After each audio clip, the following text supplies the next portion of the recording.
Hello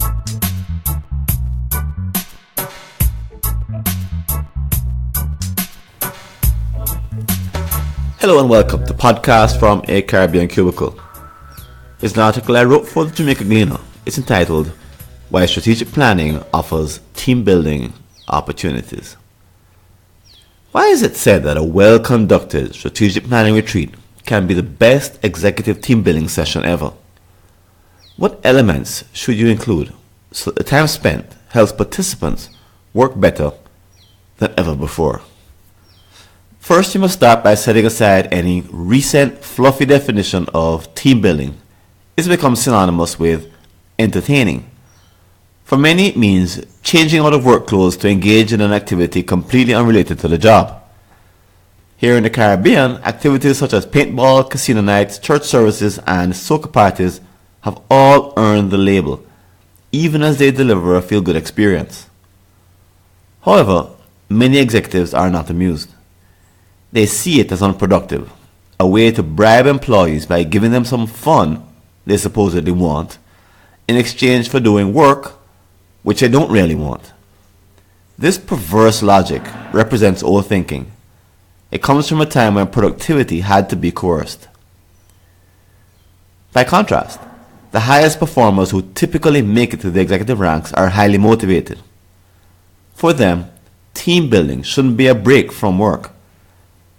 Instead, it should enhance it by giving them a focused, intense opportunity to fix communication problems, deal with unresolved issues, and learn new soft skills.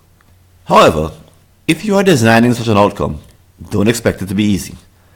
The best way to start is by focusing on observable behaviors which are missing. Once they are identified, provide your trainees a chance to practice them in a safe environment. Think of it as the equivalent of sparring with a partner in boxing, practicing in the nets in cricket, or doing 100 free throws in basketball practice. Repetition, especially under the watchful eye of a demanding coach, works. A strategic planning retreat, due to its intense nature, can be engineered to produce such outcomes. Here's how you do it. Number 1, recast the retreat as a balance. The worst mental model to have of a strategic plan retreat is to think of it as a roundabout way to develop a key document. In fact, it's easier to get the CEO or consultant to just sit down over a weekend and type away until the task is done.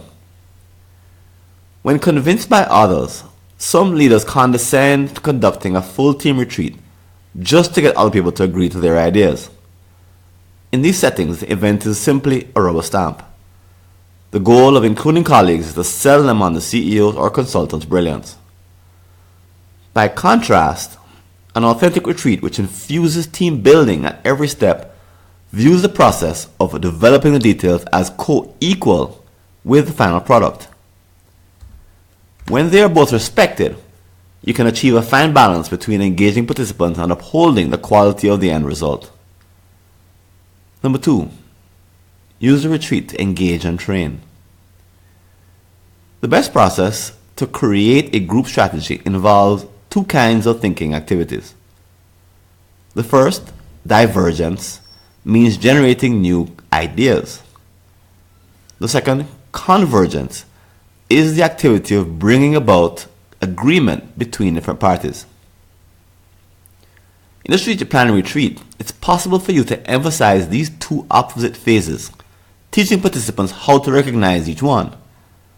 Now they can learn the relevant skills within each activity and how to switch between them. In particular, convergence is fraught with danger. In these phases, a good retreat should have moments when the fight for contending ideas becomes fierce. After all, the stakes are high and people from separate disciplines see the same facts with the special lenses they have been trained to use. Don't be like members of weak teams which try to avoid such tussles by putting decisions to a vote. Effective groups work out their differences in an open discussion. Before doing so, take our participants through a self-evaluation of the special skills needed when diverging or converging. As they make progress towards the end result, get them to reflect on how to improve them in real time. The truth is that a strategic planning retreat is actually made up of everyday conversations. It's just that you can seize the opportunity for participants to reflect on the quality of these discussions as well as the final output. If you also provide an experienced coach to give feedback in the moment, that's a huge bonus. She should encourage each person to take risks, to try out fresh practices. Expect some new behavior changes to occur in real time that stick around for years to come. Bottom line is that a strategic planning retreat is an ideal chance to practice and up-level everyday executive skills. By the end, the benefits the company gains far exceed that of the best party or outside exercise. That's real team building.